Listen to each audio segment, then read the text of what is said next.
গণতন্ত্র প্রতিষ্ঠায় নিজের সারাটা জীবন উৎসর্গ করেছেন বেগম খালেদা জিয়া, এমন মন্তব্য করেছেন বিএনপির সদ্য সাবেক মহাসচিব ও দলটির মনোনীত রাষ্ট্রপতি পদপ্রার্থী মির্জা ফখরুল ইসলাম আলমগীর। আজ রাজধানীর নয়াপল্টনে খালেদা জিয়ার ৮২তম জন্মবার্ষিকী উপলক্ষে আয়োজিত এই দোয়া মাহফিলে আমির খসরু মাহমুদ চৌধুরী বলেন, দেশের মানুষ গণতান্ত্রিক সাংবিধানিক অধিকার আদায়ের দৃষ্টান্ত স্থাপন করেছেন বেগম খালেদা জিয়া। আল নোমানের প্রতিবেদন। বিএনপির প্রধান কার্যালয় নয়াপল্টনে সাবেক প্রধানমন্ত্রী বেগম খালেদা জিয়ার জন্মবার্ষিকী উপলক্ষে দোয়ার আয়োজন করা হয়। এতে প্রধান অতিথির বক্তব্যে বিএনপি মনোনীত রাষ্ট্রপতি প্রার্থী মির্জা ফখরুল ইসলাম আলমগীর বলেন, দেশকে সমৃদ্ধ করার সংগ্রামে নেতৃত্ব দিয়েছেন বেগম খালেদা জিয়া। বিএনপির গণতান্ত্রিক দল হয়ে ওঠার মূল কারিগর বেগম খালেদা জিয়া বলেও মন্তব্য করেন এই বর্ষিয়ান নেতা।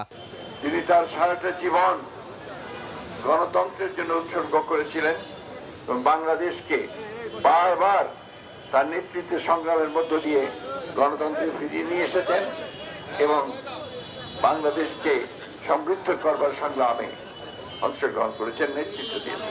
যে দীর্ঘ সংগ্রাম লড়াই করে বিএনপি যে একটা সত্যিকারের একটা রাজনৈতিক দলে পরিণত হয়েছে, তার মূল কারিগর কিন্তু এই দেশের বেগম খালেদা জিয়া।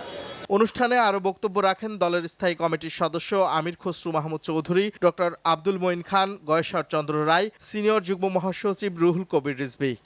বেগম খালেদা জিয়া যখনই এই হরণের মুখে দেশের সামগ্রিক অধিকার হরণ হয়েছে, তখনই তিনি রুখে দাঁড়িয়েছেন, অমিত বিক্রমে তিনি দাঁড়িয়েছেন। দেশনেত্রী বেগম খালেদা জিয়া তার আপোষহীন রাজনীতি জীবনে কোনো দিন জীবন বাজি রেখেছেন, কিন্তু নীতির প্রশ্নে কোনো দিন আপোষ করেন না। মাটি যতক্ষণ আছে, মাটির উপর যতক্ষণ আছে, ততক্ষণ তার আদর্শ পালনের মধ্য দিয়ে তাকে সম্মানিত করতে চেষ্টা করব। দোয়া মাহফিলে উপস্থিত নেতাকর্মীদের বিএনপিকে গণতান্ত্রিক দল হিসেবে গড়ে তুলতে আহ্বান জানান দলের সিনিয়র নেতারা। বাংলাদেশ জাতীয়তাবাদী দল বিএনপি। আল নোমান, চ্যানেল 9, ঢাকা।